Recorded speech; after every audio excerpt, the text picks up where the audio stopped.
بسم اللہ الرحمن الرحیم وصلی اللہ علی النبی الکریم رب اشرح لی صدری ویسر لی امری واحلل عقدۃ من لسانی یفقہوا قولی۔ 22 فروری 2015۔ آپ کو معلوم ہے کہ حال میں واشنگٹن کے وائٹ ہاؤس میں ایک بہت بڑی کانفرنس کی گئی۔ اس کا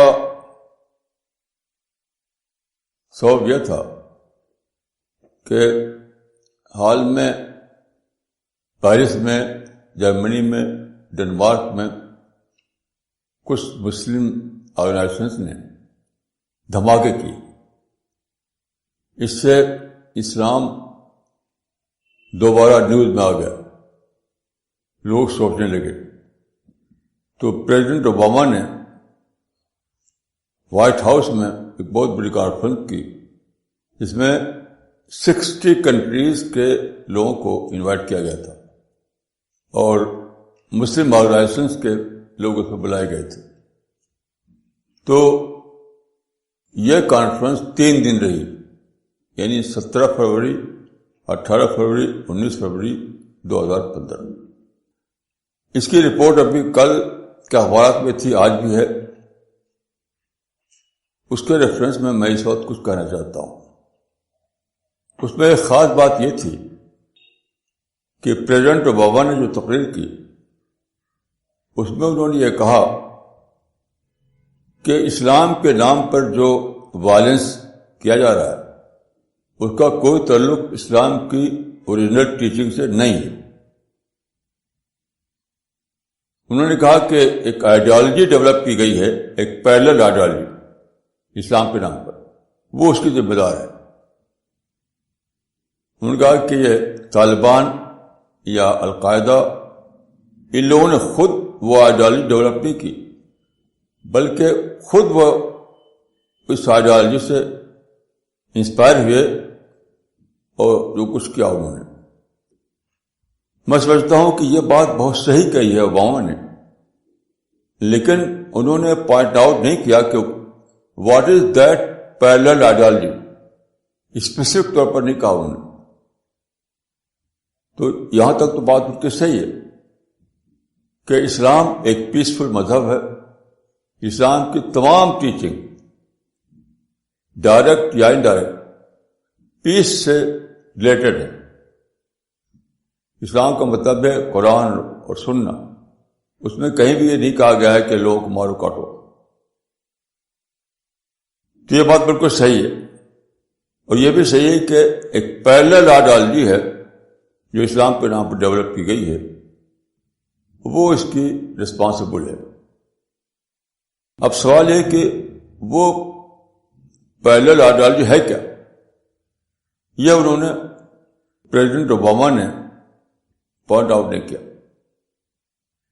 دیکھیے، میں نے اس سبجیکٹ کا بہت زیادہ پڑھا ہے، اور میں کہہ سکتا ہوں کہ وہ پیرلل آئیڈیالوجی ہے political interpretation of Islam. Political interpretation of Islam یہ 20th سینچری میں ہوا، یہ 20th سینچری میں ہوا۔ اس کے 2 خاص چیمپئن تھے عرب ورلڈ میں، تھے سید قطب، اور انڈین سب کانٹیننٹ میں تھے سید ابوالعلا مودودی۔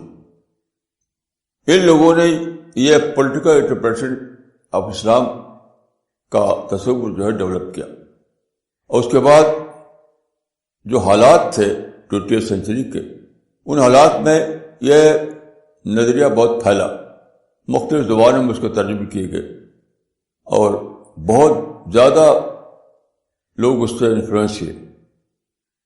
یہ ہے آئیڈیالوجی۔ پولیٹیکل انٹرپریٹیشن آف اسلام کا مطلب کیا ہے؟ اس کا مطلب یہ ہے کہ اسلام پچھلے 1000 سال سے، اسلام شروع ہونے کے بعد 1000 سال تک سبجیکٹ آف فالوئنگ بنا ہوا تھا، یعنی پیروی کرنے کا مذہب، کہ اسلام کی پیروی کرو، اسلام کو فالو کرو. تو فالوئنگ کا سبجیکٹ بنا ہوا تھا. جتنے بھی لوگ اٹھے اس دور میں وہ سب یہی کہتے رہے کہ اسلام کا اتباع کرو، اس سے تم کو اللہ کی رحمت ملے گی. اتباع یعنی فالوئنگ.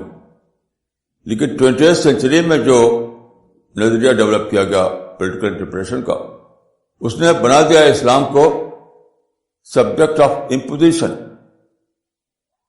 یعنی پہلے اسلام تھا فالوئنگ کا سبجیکٹ، اور وہ بن گیا امپوزیشن کا سبجیکٹ. یہ ہے پہلا ڈائیڈالوجی، اور یہ ہے وہ چیز جس کی وجہ سے ٹیررزم آیا. کیونکہ دیکھیے، جب آپ یہ کہیں کہ اسلام کو اتباع کرو، اسلام کو فالو کرو، تو فوکس اپنے آپ پر جاتا ہے کہ مجھے کرنا ہے، مجھے کرنا ہے، مجھے کرنا ہے. مجھے اللہ کی معرفت حاصل کرنا ہے، مجھے اللہ پر یقین پیدا کرنا ہے، مجھے اللہ کا عابد بننا ہے، مجھے اللہ کے پسند، اللہ کی پسند والی زندگی کو اختیار کرنا ہے، اور پھر پیسفل انداز میں دعوت کا کام کرنا ہے. تو جب اسلام فالوئنگ کا سبجیکٹ ہو تو یہ ہوتا ہے. لیکن جب اسلام امپوزیشن کا سبجیکٹ بن جائے تب کیا ہوتا ہے؟ فوکس بدل جاتا ہے. تب جاتا ہے باہر کا ایک سسٹم جو ہے اس کو بدلنا ہے، یہ آ جاتا ہے. اپنے آپ کو بدلنے کے بجائے سسٹم کو بدلنا. کیوں؟ جب آپ امپوز کرنا چاہیں گے تو وہاں پر کوئی رول کر رہا ہے، کوئی کسی گورنمنٹ قائم ہے، کسی کا اتھارٹی ہے وہاں پر. تو جب تک اس کو آپ ہٹائیں نہیں تب تک اپنی پسند کی بات کو آپ امپوز کیسے کریں گے؟ تو جن لوگوں نے اسلام کو بنا دیا امپوزیشن کا سبجیکٹ، وہ ہے ذمہ دار اس بات کے. کیونکہ ہوا کیا، جو لوگ اس سے انفلوئنس ہے، پہلے تو انہوں نے چاہا کہ ہم پرسویٹ کریں، لوگوں کو پرسویٹ کر کے کہیں امپوز کرو اسلام کی ٹیچنگ کو. لیکن اس سے کامیابی نہیں ہوئی. پھر انہوں نے الیکشن میں حصہ لیا، اس میں بھی ان کو کامیابی نہیں ملی. اس کے بعد یہ ہوا کہ انہوں نے شروع کر دیا فائٹنگ شروع کی. یہ وہ پورا گروپ جو پولیٹیکل انٹرپریشن سے متاثر ہوا، پہلے دن انہوں نے ٹیررزم نہیں چلایا، بلکہ دھیرے دھیرے ایسا ہوا. وہ پہلے وہ بھی پیسفل انداز میں کام کرتے تھے، یعنی لٹریچر پھیلانا، اسپیچز دینا. لیکن جب اس سے کام نہیں چلا تو انہوں نے ہتھیار اٹھا لیا اور چاہا کہ جو لوگ اتھارٹی میں ہیں، جو پولیٹیکل سیٹ پر قبضہ کیے ہوئے ہیں، ان کو ہٹائیں، ہم اس پر بیٹھیں تاکہ ہم امپوز کر سکیں اسلام کو. اس کی ایک مثال دیتا ہوں میں. مثلا قرآن میں حکم دیا گیا ہے کہ اے دلو کے معنی جسٹس کو فالو کرو. اے دلو قرآن میں ہے کہ جسٹس کو فالو کرو، یعنی انصاف کے طریقے پر چلو. لیکن ان لوگوں نے کیا کیا کہ اس کو یہ کر دیا کہ جسٹس کو نافذ کرو، یعنی لازم کو متعدی بنا دیا. یہ جو حکم تھا قرآن مجید میں وہ لازم کے صیغے میں تھا، اس کو انہوں نے متعدی کے صیغے میں ڈھال دیا. عدل کی پیروی کرو کا حکم تھا، لیکن بنا دیا کیا؟ عدل کا نظام قائم کرو، عدل کا سسٹم قائم کرو. اس کی ایک مثال ہے سید قطب کتاب العدالت الاجتماعیہ فی الاسلام. اس میں آپ دیکھ سکتے ہیں یہ کتاب چھپی ہوئی ہے، اصل کتاب عربی میں ہے، اس کا ٹرانسلیشن اور زبان میں ہوا ہے. تو ایک مثال میں نے دی کس طریقے سے ایسا ہوا. فالوئنگ کی بات کو پوزیشن کی بات بنا دیا کہ جسٹس کو فالو کرو، جسٹس کی پیروی کرو. اس کو بنا دیا کہ جسٹس کا نظام قائم کرو. یہ بلا شبہ غلط انٹرپریٹیشن تھا. اس سے پورا اسلام ہی بدل گیا. یعنی ریلیجن آف پیس جو تھا وہ ریلیجن آف وائلنس بن گیا. کیونکہ آپ خود سمجھ سکتے ہیں کہ جب آپ امپوز کرنا چاہیں گے تو آپ کو اتھارٹی کو ہٹانا پڑے گا, ان کو انسیٹ کرنا پڑے گا. ان کو جب انسیٹ کریں گے تو ظاہر ہے کہ وہی مقابلہ کریں گے, پھر لڑائی چھڑے گی. اس طریقے سے ایسا ہوا. تو وائٹ ہاؤس کی کانفرنس میں جو ٹاپک رکھا گیا تھا وہ تھا countering violent extremism. Countering violent extremism, یہ ٹاپک میں سمجھتا ہوں کہ بہت صحیح ہے, لیکن اصل بات اس میں واضح نہیں ہوئی. اصل بات اس میں انہوں نے کلیئر نہیں کر سکے وہ کہ اسلام کا جو انٹرپریشن دیا گیا, جس کی وجہ سے اسلام اتباع کا سبجیکٹ نہ رہا بلکہ نفاذ کا سبجیکٹ بن گیا. نفاذ یعنی امپوز کرنا. اس کے معنی کیا ہوئے؟ اس کے معنی یہ ہوئے کہ آپ کو لٹریچر کے ذریعے کاؤنٹر کرنا پڑے گا. آپ اگر بم مار کے کچھ لیڈروں کو ختم کر دیں, اس سے ایک چیز ختم ہونے والی نہیں ہے. آپ کو آئیڈیالوجی کے ذریعے سے, لٹریچر کے ذریعے سے اس کا مقابلہ کرنا پڑے گا. اس کی ایک مثال میں دیتا ہوں خود امریکہ کے حوالے سے. اس سے پہلے جب 1917 میں کمیونسٹ رول قائم ہوا اور بڑھ کر کے پھر وہ USSR بنا, سوویت یونین, تو انہوں نے اعلان کر دیا کہ ہم دنیا سے کیپٹلسٹ سسٹم کو ختم کریں گے. ہماری لڑائی ہے کیپٹلسٹ سسٹم سے. اور چونکہ امریکہ یعنی کیپٹلسٹ سسٹم کا لفظ جو ہے یہ خود وہ لوگ نہیں وضع کیا جو کہ خود امریکہ کا وضع کردہ نہیں ہے, وہ تو اس کو فری اکانومی کہتے ہیں. وہ کیپٹلسٹ اکانومی نہیں کہتے اس کو, فری اکانومی. یہ تو نام دیا ہے کمیونسٹوں نے. تو بہرحال اس وقت یہ ماحول پیدا ہوا. سوویت یونین اور USA میں ایک رائیولری قائم ہو گئی اور کولڈ وار شروع ہوئی. اور آپ جانتے ہیں کہ اس میں امریکہ کامیاب ہوا اور کمیونسٹ امپائر ختم ہو گیا. لیکن کیسے ختم ہوا؟ امریکہ نے کبھی بھی کمیونسٹ امپائر پر بمبارڈمنٹ نہیں کیا تھا, کبھی بھی نہیں کیا تھا. لٹریچر کے ذریعے سے انہوں نے مقابلہ کیا. ہر زبان میں لٹریچر فلڈ کر دیا انہوں نے. بڑے مائنڈ انہوں نے ہائر کیے.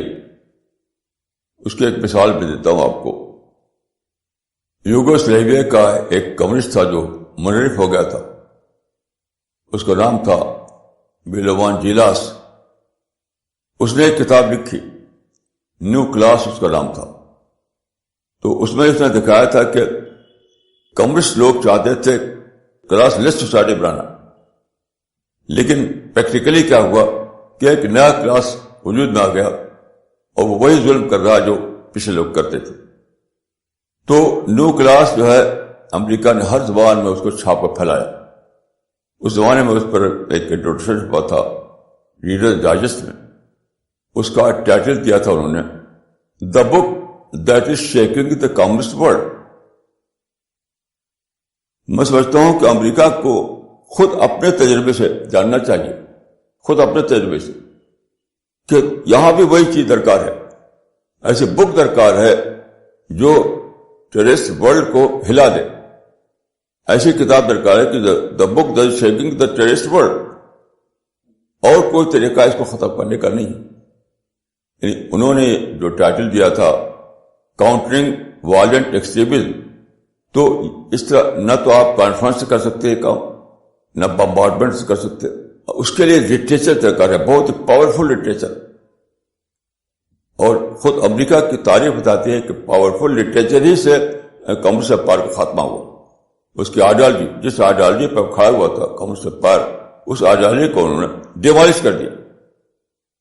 امریکہ کو بہت سے ایسے لوگ ملے، بہت سے مائنڈ، جنہوں نے امریکہ کا سپورٹ دیا، کتابیں لکھی، تو اس کی وجہ سے وہ ہل گیا. دوبارہ یہی کام کرنا ہے. اب جو ٹیررزم ہے، جس کا خطرہ پوری سویلائز ورلڈ کو پیش آ رہا ہے، تو انہیں ایسی لٹریچر چاہیے، ایسی بکس چاہیے جو ان کی آئیڈیالوجی کو ڈیمالش کرے، ان کی بنیادوں کو اٹھا دے. تب جا کر ان کا مائنڈ بدلے گا. جب مائنڈ بدلے گا تب جا کر کے نئی دنیا بنے گی. آپ جانتے ہیں کہ یونیسکو کا یہ نظریہ ہے، ڈکٹم ہے، کہ وائلنس بگنز فرام مائنڈ. تو موجودہ جو ٹیررزم ہے، موجودہ جو وائلنس ہے اسلام کے نام پر، وہ بھی مائنڈ سے شروع ہوا ہے. مائنڈ سے اس کا خاتمہ ہی مائنڈ میں ہوگا. یعنی ایسی آئیڈیالوجی ڈیولپ کی گئی جس کے اندر وائلنس کو جسٹیفائی کیا گیا تھا. اب دوبارہ ایسی آئیڈیالوجی ڈیولپ کرنی پڑے گی جو وائلنس کو بتائے کہ سب سے بری چیز وائلنس ہے اور پیس سے سب کچھ حاصل ہوتا ہے. یہاں میں آپ کو یہ عرض کروں گا کہ ایک پہلو یہ ہے کہ اسلام ہر اعتبار سے ریلیجن آف پیس ہے، اور دوسری بات یہ ہے کہ اللہ تعالیٰ نے قرآن کو بھیجا، اللہ تعالیٰ نے اسلام کو بھیجا، تو اللہ تعالیٰ اس کا سپورٹ بھی کر رہا ہے. اللہ تعالیٰ اس کا سپورٹ بھی کر رہا ہے. اللہ تعالیٰ کے سپورٹ سے ایسا ہوا ہے موجودہ زمانے میں کہ ایک نیا دور وجود میں آیا ہے جو پورا کا پورا پرو اسلام دور ہے. اس لیے صلی اللہ علیہ وسلم نے اس کی پیشگوئی کی تھی، اور یہ حدیث میں موجود ہے یہ روایت کہ ان اللہ لَيَأْيَدُ هَذَا الدِّينَ بِالرَّجُلِ الْفَاجِرِ. اللہ اس دین کی مدد، یہاں فاجر میں سمجھتا ہوں کہ سیکولر لفظ صحیح ترجمہ اس کا ہوگا کہ اللہ سیکولر لوگوں کے ذریعے اس دین کی تائید کرے گا، سیکولر لوگوں کے ذریعے. تو سمجھتا ہوں کہ ماڈرن سویلائزیشن جو ہے، یہ جو ویسٹرن ورلڈ جو ہے، وہ اسی کا مصداق ہے. ماڈرن ایج میں جو سائنس ڈیولپ ہوئی، ڈیموکریسی کا جو دور آیا اور ریلیجس فریڈم کا جو دور آیا اور اوپننس کا جو دور آیا اور بہت سارے جو چیزیں ہوئیں، وہ سب پوری کی پوری سپورٹ کر رہی ہیں اس بات کو کہ اسلام کو آپ پیسفل طریقے سے دنیا کے سامنے پیش کر سکیں اور کوئی چیز آپ کی رکاوٹ نہ بنے. میں سمجھتا ہوں کہ پوری ہسٹری میں پہلی بار ایسا ہوا ہے، یعنی ایک واقعہ اس دور میں ہوا ہے پہلی بار جو کبھی ہسٹری میں نہیں تھا کہ فریڈم آف ایکسپریشن کو انسان کا ایبسولوٹ رائٹ مان لیا گیا. ہیومن رائٹ کا جو کانسیپٹ ہے، جو یونائٹڈ نیشنز کے چارٹر کے ذریعے اسٹیبلش ہو چکا ہے اور دنیا کی 192 حکومتوں نے جس پر تصدیق کی ہے، جو اب پریکٹیکلی ساری دنیا مان چکی ہے اس بات کو کہ فریڈم آف ایکسپریشن جو ہے وہ انسان کا ایبسولوٹ رائٹ ہے. کسی بھی ایکسکیوز پہ آپ اس کو ابالش نہیں کر سکتے. صرف ایک ہی بات کہ آپ وائلنس نہ کریں. اگر آپ وائلنس نہیں کرتے تو آپ کو پورا حق ہے کہ آپ جو مذہب چاہتے ہیں اس کو مانیں، اس کو پروپیگیٹ کریں، اس کو دنیا کے سامنے پیش کریں. کوئی بھی آپ کو روک نہیں سکتا. لیکن کرنا کیا ہوگا کہ آپ کو وائلنس سے بچنا ہوگا. موجودہ زمانے میں جو کلچر آیا ہے، اس کلچر کی بہت ہی السٹریٹو ایگزامپل میں دیتا ہوں آپ کو. یہ کلچر کیا ہے؟ جس چیز کو ہم ماڈرن سویلائزیشن کہتے ہیں، جدید دور کہتے ہیں، جدید کلچر کہتے ہیں، اس کا کریکس کیا ہے؟ کریکس تو کہا جاتا ہے کہ جب امریکہ کو فریڈم ملی تو ایک امریکن اپنے گھر سے باہر نکلا اور روڈ پر وہ چل رہا تھا ایسے ہاتھ ہلاتے ہوئے بہت ہی جوبیلینٹلی، تو اس کا ہاتھ جو ہے کسی کے ناک سے لگ گیا. ایک اور آدمی چل رہا تھا روڈ پر، کوئی پاسر بھائی، تو اس کا ہاتھ اس کی ناک پر لگ گیا. تو اس نے کہا کہ what is this nonsense, why you hit my nose. تو اس امریکن نے کہا کہ آج امریکہ آزاد ہے، میں اپنی آزادی کو سیلیبریٹ کر رہا ہوں. تو اس نے بہت پلائٹلی کہا کہ your freedom ends where my nose begins. اس کا مطلب یہ ہے کہ جب تک آپ ہارمفل نہ بنیں، جب تک آپ وائلنس نہ کریں، جب تک کسی کے نوز کو ہٹ نہ کریں آپ، تب تک آپ کو ٹوٹل فریڈم ملا ہوا ہے، ٹوٹل فریڈم. اس کو معنی ہے کہ آپ جس مذہب کو چاہے مانیے، جس مذہب کی چاہے تبلیغ کیجیے، کوئی رکاوٹ نہیں دور میں، جبکہ اس سے پہلے پوری ہسٹری میں ایسا کبھی نہیں تھا. اس سے پہلے کی پوری ہسٹری جو ہے وہ ریلیجس پرسیکیوشن کی ہسٹری ہے. پوری ہسٹری ریلیجس پرسیکیوشن کی ہسٹری ہے. تمام پیغمبر جو ہے، سب پیغمبر کو ریلیجس پرسیکیوشن کا سامنا کرنا پڑا. لیکن یہ ماڈرن سویلائزیشن جو ہے اس نے پہلی بار ایسا کیا ہے، پہلی بار کہ دنیا کو ریلیجس فریڈم کی نعمت ملی ہے. ریلیجس فریڈم صرف اس شرط کے ساتھ کہ آپ دوسرے کے لیے ہارمفل نہ بنیں. تو عین ہمارے حق میں ہے، یعنی زمانے کی یہ تبدیلی عین ہمارے حق میں ہے. لیکن یہ جو اٹھے جنہوں نے کہ پولیٹیکل انٹرپریشن دیا اسلام کا، انہوں نے سارا کام بگاڑ لیا. یعنی اللہ تعالیٰ نے ایک لمبے پروسیس کے ذریعے یہ کیا تھا کہ دنیا میں جسٹ فریڈم کا زمانہ آیا، اوپننس کا زمانہ آیا، کمیونیکیشن کا زمانہ آیا، پرنٹنگ پریس آیا. یعنی وہ ساری چیزیں وجود میں آئیں جو جس کی ضرورت ہوتی ہے کسی مشن کو پھیلانے کے لیے. تو اب تو اویل کرنے کا وقت تھا. میں یہ کہا کرتا ہوں کہ یہ دور جو ہے اپرچونٹی ایکسپلوژن کا دور ہے. کہا جاتا ہے کہ نالج ایکسپلوژن کا دور ہے. یہ صحیح ہے کہ نالج ایکسپلوژن ہوا ہے، لیکن اسی کے ساتھ میں کہوں کہ یہ اپرچونٹی ایکسپلوژن کا دور ہے. پہلے زمانے میں اپرچونٹی بہت ہی لمیٹڈ لوگوں کو ملا کرتی تھی، یعنی کنگ کو، لینڈ لارڈ کو، بڑے لوگوں کو. اب ہر ایک کے لیے کھلا ہوا ہے. مجھے ایک حدیث یاد آتی ہے، ایک حدیث میں ہے کہ ایک وقت آئے گا جب انترل اور آتر حفاظ یتطاولون فی البنیان، کہ ننگے پاؤں والے اور ننگے بدن والے لوگ بڑی بڑی بلڈنگیں بنائیں گے. انترل اور آتر حفاظ یتطاولون فی البنیان، یہ کیا؟ یہ تمثیل کی زبان میں. اس کا مطلب یہی ہے اپرچونٹی اتنا سا بڑھے گی، اتنا بڑھے گی، اتنا بڑھے گی کہ عام لوگ، بالکل کامن قسم کے لوگ بھی بڑے بڑے ترقیاں کریں گے. وہ دور ہے. اس سے پہلے خود میرے بچپن میں ایسا نہیں تھا کہ عام لوگوں کو موقع ہو ترقی کرنے کا، کیونکہ زمینداری کا زمانہ تھا. تو یہ ماڈرن سویلائزیشن کی وجہ سے ہوا ہے کہ ایکسپلوژن ہوا ہے اپرچونٹی کا، اور ہر ایک کو موقع ملا. تو اس حدیث میں تمثیل زبان میں یہ کہا گیا ہے کہ اپرچونٹی اتنی بڑھیں گی کہ عام لوگوں تک پہنچ جائیں گے. وہ دور ہے. تو یہ دور وہ تھا کہ جب اسلام کو ماننے والے اس واقعے کو ایکچولائز کر سکے جس کو حدیث میں پیشینگوئی کی گئی تھی کہ ایک وقت آئے گا کہ اسلام کا کلمہ، یہ ورڈ آف گاڈ ہر گھر میں پھیل جائے گا، ہر گھر میں پہنچ جائے گا، ہر گھر میں پہنچ جائے گا. ایک کیسی عجیب پیشینگوئی تھی کہ اسلام کا کلمہ دنیا کے ہر چھوٹے بڑے گھر میں پہنچ جائے گا. دیکھیے اس واقعے کو ہونے کے لیے کیا چاہیے؟ جغرافی کا علم چاہیے، اور 7ویں سینچری میں جغرافی کا علم نہیں تھا. اس کے لیے کمیونیکیشن چاہیے، اوپننس چاہیے، پرنٹنگ پریس چاہیے، میڈیا چاہیے، ٹیکنالوجی چاہیے. یہ سب نہیں تھا اس زمانے میں یہ سب نہیں تھا. تو یہ پیشینگوئی تھی یہ اللہ تعالیٰ نے بتایا اپنے پیغمبر کو کہ یہ دور میں لے آؤں گا دنیا میں، تو دور اللہ تعالیٰ لائے۔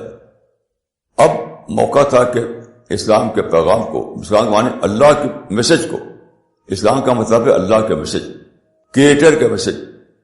اللہ تعالیٰ کو یہ مطلوب ہے کہ what was the creation plan of God, یہ جو بنائی اللہ تعالیٰ نے دنیا اتنی بڑی دنیا بنائی، گلیکسی بنائی، سولر سسٹم بنایا، انسان کو پیدا کیا، پلانٹ ارتھ بنائی، یہ سب کس لیے؟ یعنی what is the creation plan of God, یہ بتانے کے لیے اسلام آیا۔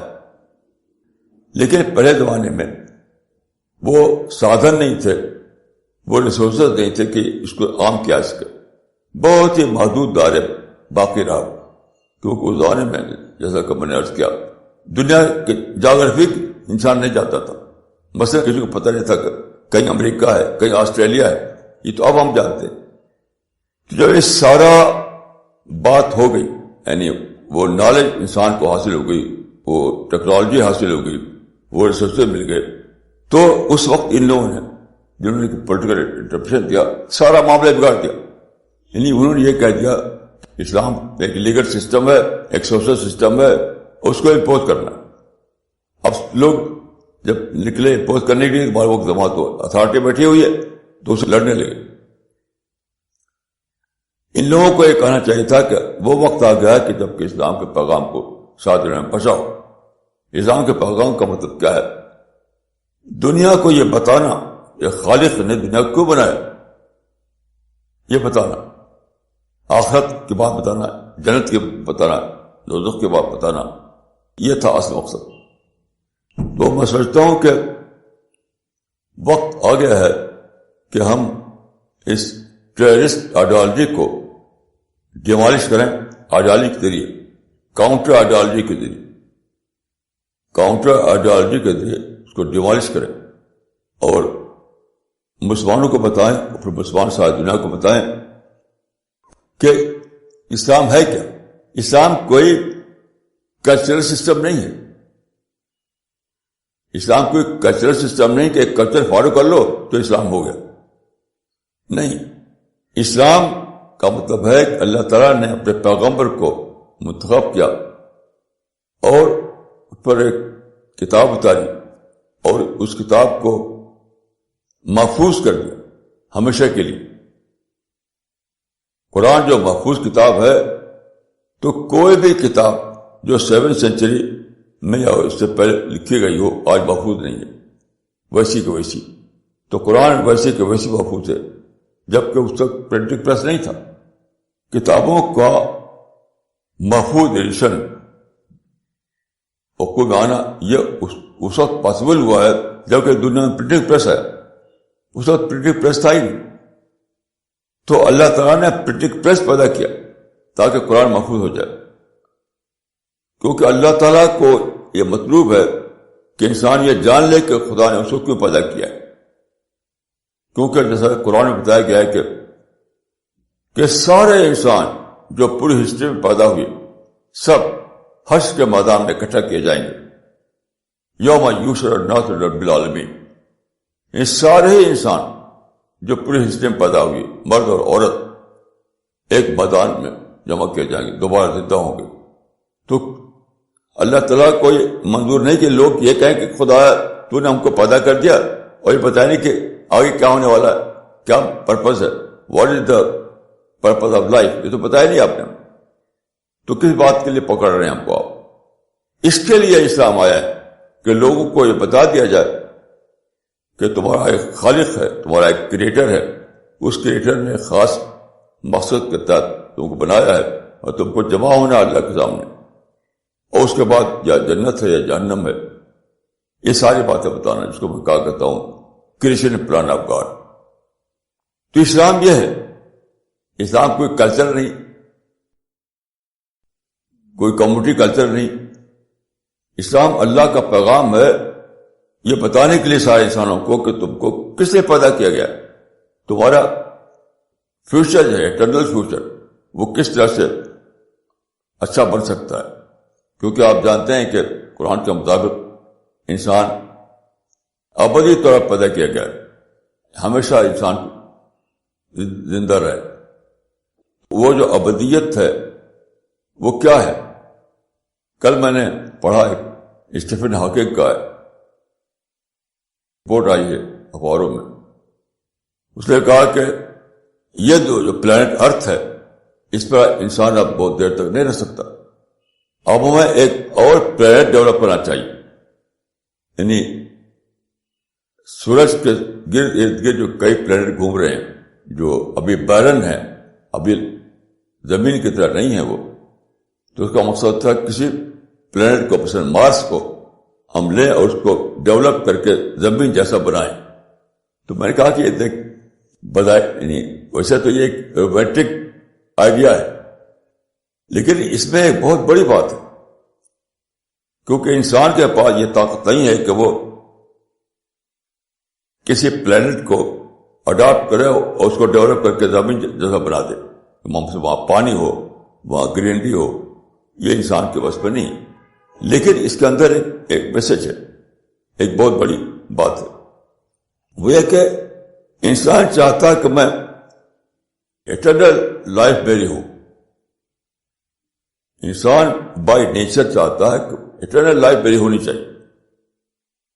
اب زمین میں جب اس قابل نہیں رہے گی کچھ دنوں میں کہ انسان رہ سکے تو پھر میں کہاں رہوں گا؟ میرے ایٹرنیٹی کے لیے کوئی اور جگہ چاہیے. یعنی انسان کا نیچر بول رہا ہے. تو یہاں ہمیں بتانا ہے انسان کو کہ وہ ایک اور دنیا اللہ نے بنائی ہے. قرآن میں ہے کہ وہ من کل شیء خلقنا زوجین، یعنی پیئر کی شکل میں بنایا. تو یہ قرآن میں بتایا گیا کہ یہ دنیا ایک پیئر ورلڈ ہے. یہ ایک پیئر ورلڈ، یعنی اس دنیا کے ساتھ ایک اور دنیا بنائی ہے اللہ تعالیٰ نے، وہ آخرت. ایک یہ دنیا جہاں ہم ٹیمپریری طور پر ہوتے ہیں، ایک اور دنیا جہاں ہم ایٹرنل طور پر رہیں گے، جس کو آخرت کو دنیا کہا گیا ہے. قرآن میں سب سے زیادہ یہی بات ہے، سب سے زیادہ قرآن میں جو بات کہی گئی ہے وہ یہی کہی گئی ہے، یہ دنیا جو ہے ایک پیئر ورلڈ کی شکل بنائی گئی ہے، اس کے ساتھ ایک اور دنیا ہے. تو میں سمجھتا ہوں کہ اسٹیفن ہاکنگ کی جو بات ہے بظاہر ایک رومانٹک بات ہے، لیکن اس کے اندر ایک سچائی چھپی ہوئی ہے کہ انسان نیچر مانگ رہا ہے کہ مجھے ایک اور دنیا دو، یعنی ایک کریٹر مجھے ایک اور دنیا چاہیے. تو یہ سب باتیں قرآن میں ہیں. انسان کو اگر ہم بتائیں ضرور انسان اس کو سوچے گا، اس پر غور کرے گا. اور میں سمجھتا ہوں کہ قدیم زمانے میں یہ باتیں کہنے کا وقت نہیں آیا تھا، کیونکہ اس وقت وہ ڈیٹا موجود نہیں تھا، وہ فریم ورک موجود نہیں تھا. میں سمجھتا ہوں کہ موجودہ جو سائنس ہے اس نے پہلی بار وہ ڈیٹا فراہم کیا ہے جس کے بیس پر ہم اسلام کی سچائی کو لوگ سامنے لا سکیں، اور وہ فریم ورک دیا ہے جس کی وجہ سے لوگوں کے لیے انڈرسٹینڈیبل ہو سکے. انڈرسٹینڈیبل مثال کے طور پر دیکھیے، قرآن میں ایک آیت تھی، ان السماوات والارض کانتا رتقا ففتقناہما، زمین و آسمان ملے ہوئے تھے پھر ہم نے اس کو کھول دیا. یہ آیت کا مطلب کوئی نہیں جانتا تھا 1000 سال تک. بگ بینگ کی تھیوری جب سامنے آئی، آپ جانتے ہیں کہ بگ بینگ ایک اسٹیبلش تھیوری بن چکی ہے، تب معلوم ہوا کہ اس آیت کا مطلب کیا ہے، اور اس سے ایک بہت بڑی بات سامنے آئی. دیکھیں، خدا کے وجود کے بارے میں پچھلے تمام فلاسفرز یہ کہتے تھے کہ اسی دنیا ہی کو ایٹرنل مانتے تھے. کوئی اور خدا ہے وہ ایٹرنل ہے، اس کی وجہ اس دنیا کو نہیں، مادہ قدیم ہے جو کہتے تھے روایتی زبان میں کہ یہ دنیا جو ہے یہی قدیم ہے. یعنی قدیم مانے یعنی ایٹرنیٹی سے چلی آ رہی ہے. یہ جو دنیا اس کو ہم دیکھ رہے ہیں یہ ایٹرنیٹی سے چلی آ رہی ہے. اس میں خدا کے لیے کوئی جگہ نہیں تھی. دنیا اپنے آپ چلی آ رہی ہے تو خدا کی ضرورت کیا ہے؟ لیکن بگ بینگ تھیوری نے ثابت کیا کہ ایک بگننگ ہے، 13 بلین سال پہلے یہ شروع ہوئی. تو جب آپ یہ مان لیں کہ دنیا کی ایک بگننگ ہے تو اس کا ایک بگنر ہونا چاہیے. ایک there beginning there must be a beginner. تو کتنی بڑی بات سائنس نے بتائی ہے کہ اس سے پہلے تمام فلاسفر سمجھتے تھے کہ خدا کی ضرورت ہی نہیں، کیونکہ یہ دنیا اپنے آپ چلی آئی ایٹرنیٹی سے. جب یہ ثابت ہو جائے کہ 896 نہیں چلائی رہی بلکہ 13 بلین سال پہلے شروع ہوئی، تب ہمیں ماننا پڑتا ہے کہ there must be a beginner. کتنی بڑی بات دی سائنس نے، لیکن ہم اس کو اویل نہیں کر سکتے. کیوں کہ پولیٹیکل تھیوری جو مسلمانوں نے بنائی، کچھ مسلمان نے، اس کی وجہ سے مسلمان ملٹریسی میں پڑ گئے، گن اور بم کچر پھنس گئے وہ. تو اس طرح کی بہت سی باتیں ہیں جس سے میں مانتا ہوں کہ ماڈرن سویلائزیشن سپورٹنگ سویلائزیشن ہے اسلام کے لیے. وہ اسلام کی دشمن نہیں ہے، سپورٹنگ سویلائزیشن. اس نے وہ ڈیٹا دیا، وہ فریم ورک دیا، وہ سادھن دیے، وہ ٹیکنالوجی دی جس کو استعمال کر کے ہم یہ کہہ سکتے ہیں کہ ساری دنیا کے سامنے اللہ کے پیغام کو پہنچا دیں. تو یہ ہے وہ بات جو میرے مائنڈ ٹریگر ہوا وائٹ ہاؤس کی رپورٹ کو پڑھ کر کے. تو میں نے چاہا کہ آپ کے سامنے یہ باتیں رکھوں، اور میری دعا ہے کہ اللہ تعالیٰ آپ کو توفیق دے کہ آپ وقت کی ضرورت کو سمجھیں اور اس کو لے کر دنیا کے سامنے پیش کریں. یہ وقت کی ضرورت ہے اور اس کے لیے سارے سامان مہیا ہے. صرف ایک ہی شرط ہے کہ آپ وائلنس نہ کریں، ہارمفل نہ بنیں، تو ساری دنیا کھلی ہوئی ہے، سب کچھ آپ کا ہے، پوری دنیا کو آپ کے مواقع کو اویل کر سکتے ہیں. تو میری دعا ہے کہ اللہ تعالیٰ مجھ کو اور آپ کو توفیق دے کہ ہم وقت کے اس پیغام کو سمجھیں اور اللہ کی اسکیم کو سمجھ کر جدید مواقع کو اویل کریں، جدید اپرچونیٹی کو اویل کر کے اسلام کے پیغام کو، اسلام کے پیسفل پیغام کو شاید دنیا کے سامنے پہنچا دیں. السلام علیکم ورحمۃ اللہ. Okay, we will have a very short comment and question answer session. So the online viewers can send their questions and comments on info@cpsglobal.org. مولانا یہ ایک کامنٹ اور سوال آیا ہے اجمیر سے ڈاکٹر سفینہ تبسم کا، اور انہوں نے لکھا ہے: مولانا صاحب, I must acknowledge that today for the first time I understood how political ideology has taken shape in Islam, as the religion of following was transformed into religion of imposition. Now it should be our goal to spread the real ideology of Islam to counter the ideology of violence. Inshallah, we also should take care that we ourselves should not try to impose these teachings on others. Maulana, am I right in my saying this? MashaAllah. مولانا اگلا سوال کیا ہے مولانا اقبال عمری نے تمل ناڈو سے، اور انہوں نے لکھا ہے: مولانا فالوئنگ کا سبجیکٹ امپوزیشن کیوں بنا؟ ان کی نیت تو صحیح تھی کہ انسانیت کی نجات ہو دنیا اور آخرت میں. مولانا اس میں جو مغالطہ ہے نیت کا صحیح ہونے کا، اس کی وضاحت مطلوب ہے. دیکھیے، نیت صحیح ہو یہ کافی نہیں ہے، آپ کو بتانا پڑے گا قرآن حدیث میں کہاں ہے ایسا. مثلا ایک آدمی نماز نہیں پڑھتا، آپ اٹھا کر پتھر مارے اس کو اور اس کا سر ٹوٹ جائے تو آپ کا میری نیت تو یہ تھی کہ وہ نماز پڑھے. تو یہ کہاں لکھا ہوا ہے کہ نماز پڑھنے کے لیے لوگوں کو پتھر مارو؟ تو آپ کو بتانا پڑے گا کہ قرآن میں کہیں لکھا ہوا ہے کہ دنیا میں اسلامی حکومت قائم کرو، شاید دنیا میں اسلام کو قانون نافذ کرو، سارے لوگوں کو لڑ کر کے محکوم بناؤ. یہ کہاں لکھا ہوا؟ تو نیت کا حوالہ دے کر کے آپ ایسا نہیں کر سکتے. آپ کو اس کے لیے قرآن اور حدیث سے ثابت کرنا پڑے گا پہلے. مولانا اگلا سوال کیا ہے مس راضیہ صدیقی نے دلی سے، اور انہوں نے لکھا ہے: America, despite having a powerful precedence, for example, it countered communism with its ideological approach. However, it failed to adopt this ideological approach to deal with present day terrorism, as they continue to use arms in vain. What is the reason for this failure?